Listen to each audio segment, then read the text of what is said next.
लड़की और साहूकार। एक लड़की की बहुत ही दर्द भरी कहानी।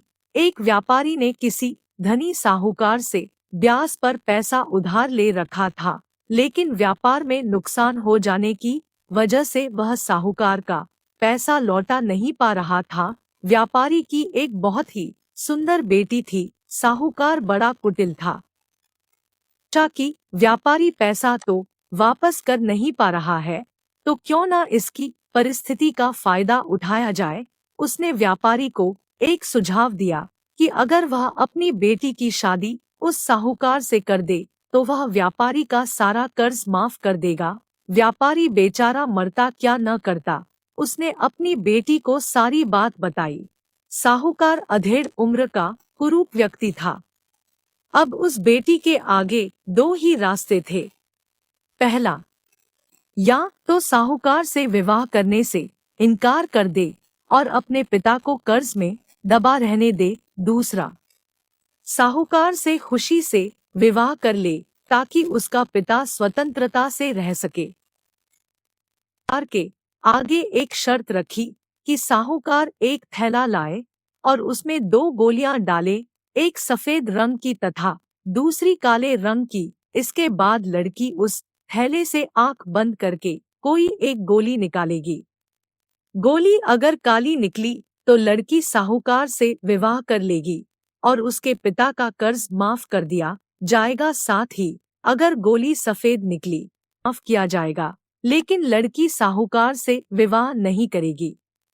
साहूकार तुरंत बात मान गया और जल्द ही एक थैला लेकर आ गया। अब वह जब थैले में गोलियां डाल रहा था तो लड़की ने देखा कि साहूकार ने चालाकी से दोनों गोली काली ही थैली में डाल दी है। अब लड़की परेशान हो गई कि अब वह करे तो क्या करे। साहूकार का भांडा फोड़ भी दे, जाल में उसको जरूर फंसाएगा। लड़की कुछ सोचकर आगे बढ़ी और उसने थैले में से एक गोली निकाली और गोली बाहर निकालते ही उसे हाथ से छोड़ दी, जिससे गोली नाली में जा गिरी। लड़की बोली, माफ करना, गोली मेरे हाथ से छूट गई, लेकिन चिंता की कोई बात नहीं, थैले में अभी दूसरी गोली भी तो होगी, उसे देख लेते हैं। मैंने सफेद गोली उठाई होगी और थैले में गोली सफेद निकली तो मैंने काली गोली उठाई होगी। व्यापारी ने थैले में हाथ डाला तो देखा काली गोली निकली। व्यापारी बोला, आहा बेटी, थैले में काली गोली बची है, इसका मतलब तुमने सफेद गोली चुनी थी। साहूकार बेचारा बोलता भी क्या, अगर बोलता तो चोरी पकड़ी जाती। माफ हो गया और बेटी ने अपनी रक्षा भी कर ली। तो दोस्तों, जब तक आप समस्याओं के समाधान के बारे में नहीं सोचेंगे तब तक आप समस्याओं में ही उलझे रहेंगे। अपने विचारों को खुलने दें, थोड़ा हटकर सोचें। यह सोचे कि हर समस्या का हल है तो मेरी समस्या का भी कोई ना कोई हल जरूर होगा। जब आप ऐसा सोचने लगेंगे, हल भी मिलना शुरू हो जाएंगे।